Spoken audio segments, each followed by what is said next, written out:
Mental Training 101. And now back to Get Warrior Tough with Andrew and Dutch. All right, we're back. Last half of the show. All right, Dutch. So this week I did this radio interview because they sent me this study.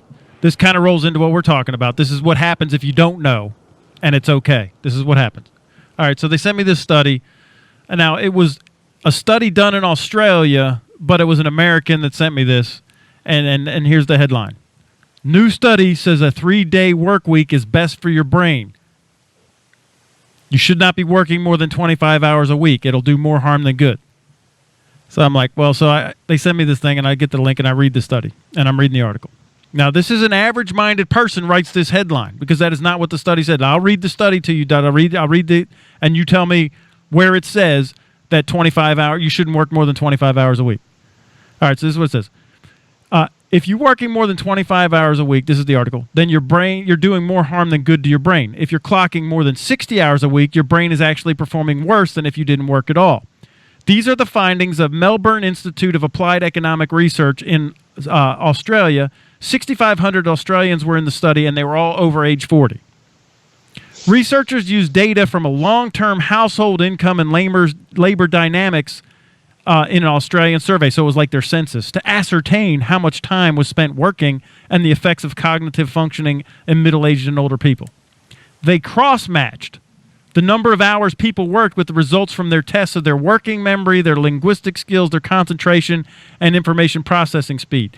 They found that cognitive function steadily increased every hour worked up to 25 hours, and for every hour worked beyond that, cognitive functioning steadily decreased. Now, I just got to stop right here, because this is where they said, see, 25 hours, you're hurting your brain. No, it's like a roller. Think of a graph, Dutch. You were in engineering, right? Or a roller coaster. Mm-hmm. At 0 hours, you're neutral. You're going up this curve, this parabolic arc, like a roller coaster going all the way up. At 25 hours, you're peaking out. That now your brain cognitive processing is it's at the peak, and now it starts to decline all the way back down. When you get to 50 hours, you're still back at neutral where you were when you started, at 0. When you get to 60, you go down into negative territory. So from 0 to 50 hours is what you should be working every week, because during that time, it is completely in the positive that you're helping your cognitive processing. But I will tell you, average-minded people, they only work 25 hours a week anyway, because they say, oh, it's Blue Monday, and nothing gets done on Monday. Then they say, TGIF, it's Friday, nothing gets done on Friday. If I'm lucky, I can get somebody to answer an email or a phone call Tuesday, Wednesday, and Thursday at the top of the peak. Yeah, that is a little misleading. I think it's, if you want to discuss how much, you can have that discussion, because like you said, it's still positive. But the other thing is the answer is not the number of hours because this is the average minded person, is they're going to go, okay, so I'm going to cut it off at 25 hours, right? That's the solution. That's not the solution. No. The solution is to seek how to be more efficient. The solution is how to remain at that top level with the hours. So the solution is going in, not working less, but trying to condition and train your brain to be more efficient for a longer period of time, right? Not to shut it down. Exactly. So, but their audience is a bunch of average-minded people, and so they're like, "See, we should only work part-time." And I'm leading them, and with the average-minded writer, I'm leading them down that path right there. So I'm taking the masses right where I want them to go, right off a cliff, and keeping the masses ignorant. That's what I'm doing, and unfortunately, that's what a lot of society does. Society profits from our ignorance. Right. Now here, let me read this quote too, because this is good. So, in the beginning, work stimulates the brain cells. The stress associated with work physically and psychologically kicks in at some point, and that affects the gains you get from working. Again, the solution is not to deal with the stress. It's to just stop working. But no, I know. See, this is ridiculous. So people are like, yep, see, we should just stop working. No. What you do is remember, what do we say about stress? It's a truth. It's just like beauty. It's in the eye of the beholder. For me, stress is always positive. I deal with it physically and psychologically. A, it's my truth that I love it. It's positive. And B, I get 6 to 8 hours of sleep. I am in control of my nutrition, and I'm in control of my fitness. So you're telling me that if I were to eliminate the stress and not the hours, that I can take when I get to the top of that parabolic curve, when I get to the peak, You could ride it as I long can as you keep want. that going straight up. Absolutely. Yeah, And because you it know was what? yes. And I can get to that peak quicker. Yes. Right. So it would And absolutely. I can start out at that peak. For goodness sakes, You could. And this is what, and you know what, our Wake up. high performing clients and any high performers, the elite warriors out there, you know, the billionaires, right? The professional athletes that are champions, right? They all work more than 25 hours a week, Dutch. They work 100 hours a week, and they can't get enough of it. And they love it. They love what they do, and they're at peak performance. And yes, they manage their work rest cycle because they take care of their body, and they take care of the psychology of stress, and they get enough sleep and all those things. They eat right and they exercise right. Well, if you think about a sports car was made to go very, very fast. A sports car was made to work, right? What it wasn't made to do was work and not be taken care of, not to be maintained, Right. not to be oiled properly, not to have the systems cleaned, not to be, you see what I'm saying? So if you take this sports car and you don't take care of it, the moment you stress it, the engine's going to blow. No, you should just park it in the garage, man. Anything over 25 miles an hour, you should just park it in the garage because it's peaked out at that point, man. So that's what they're telling you to do. They're Yes. telling you to either park it or they're telling you not to maintain it and let it blow. Because but the in-between is what we're telling you to do. You change the oil in that sucker, you clean it, you give it that spit shine, you make sure the transmission fluid's been changed, you make sure you're making, because that sucker, you want that sucker running at peak performance level, optimum condition. You want that sucker to do what it was made to do. Solve a problem. I'm going too slow. I want to go fast in this car. That's what this car was made for. I want to do that. I don't want to shut it down. I don't want to let oil build up so then it catches fire when I send it out to do what it was made to do. That's what the solutions they're presenting to people every day are.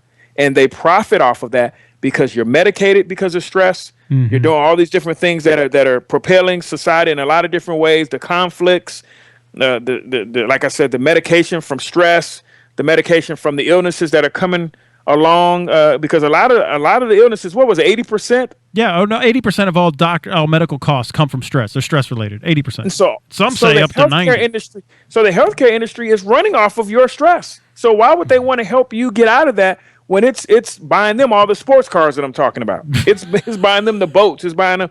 Which is funny because those guys driving those sports cars, they all work more than 25 hours a week. They all work like 100 hours a week. I was like, now listen, here's one of the parents one of the parents at the graduation. Now, he's taking his kid to like Europe for 2 weeks. Doctor, nice house, nice car, working 100 hours a week, on call, right? Just running 100 miles an hour all the time. Love to go to Europe with my kid for 2 weeks. Well, that would be awesome. Well, then you got to work more than 25 hours a week, people. Or you can believe this garbage study right here, this thing, and be like, yeah, we need to get a part-time job so my cognitive processing can max out. And you know what the sad part is? The numbers are the numbers. It's the conclusions that are drawn. It's the path that are taking you down. It's not taking you towards anything that's going to help you. No. So they're misusing the data. Well, and taking you to where they want to take you. Which reminds me of this study. It was a 10,000-year study that proves that if you breathe, you end up dying. That breathing causes dying. There you have it. Oxygen is actually poison, and if you breathe enough oxygen, you will eventually die. So, and Andrew, the sad part, there's a lot of this article going around today. What are you getting from the information? What are you getting from your environment? What are you getting from the people around you? Because you and I would read that article completely differently, that study completely differently than the average-minded person. So what are you getting from the stuff you're reading? Yep. What are you absorbing every day? Who are you listening to every day? What are you ascertaining from the stuff around? So it's not always about what's around you. It's about what you're getting from around you and about what's around you. Because you might have some good, that might be some good information in that study. But if you let that person lead you that wrote it, you let that author lead you, you're in trouble. But if you took that raw data, you're going to get what Andrew and I got from it.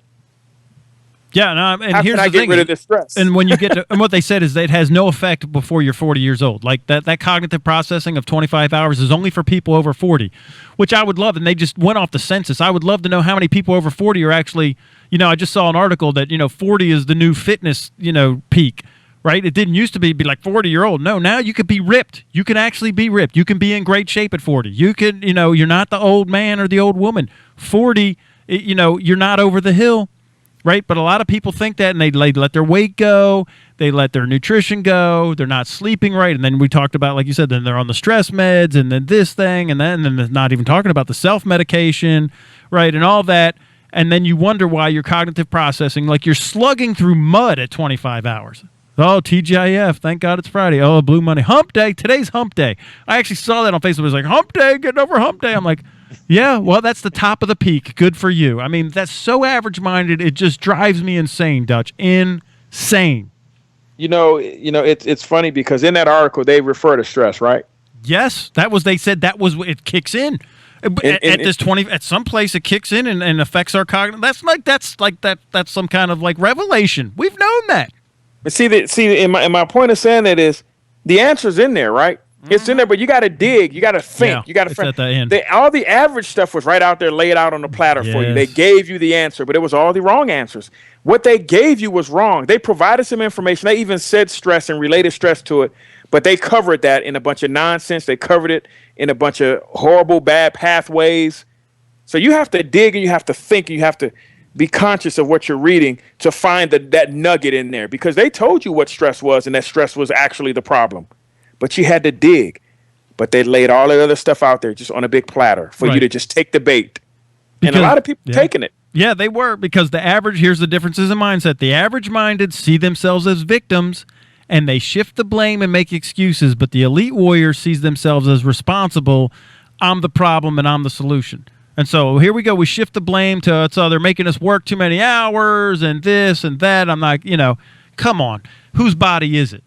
It's your body. It's your stress. Whose mind is it? It's your mind. Whose emotions? It's your emotions. So you handle the psychological stress. You handle the physical stress. You take care of it. Stop blaming your employee. You know what? You really want to be stressed? Don't work any hours. Go ahead and see how you get your bills paid. Then now the stress will go through the roof. Amen. Just like, people buy into this stuff, man. It just is mind-boggling to me that you would drink the Kool-Aid. They'll take what you hand them. They'll take what you hand them, and that's sad. All right, you're up on a break. Get Warrior Tough Radio Show. Dutch and Andrew. I'll try and calm down.